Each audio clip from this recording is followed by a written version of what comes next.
Welcome to the Slop Temple. We pray this video helps. In this video, I will explain how to reduce delay on PS5. Input delay can significantly impact your gaming performance, making quick reactions difficult.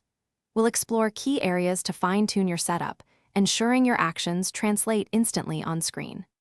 By the end, you'll have a clearer understanding of how to achieve a smoother, more responsive gaming experience, giving you a competitive edge in your favorite titles. Let's dive into your PlayStation 5's internal settings.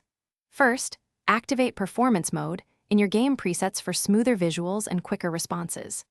Next, consider disabling HDMI device link to prevent any unintended communication with other devices. Also, ensure your television or monitor is set to its game mode or low latency mode for the fastest possible display processing, often reducing delay by several milliseconds. Your network connection plays a crucial role in online gaming delay. Always opt for a wired Ethernet connection over Wi-Fi.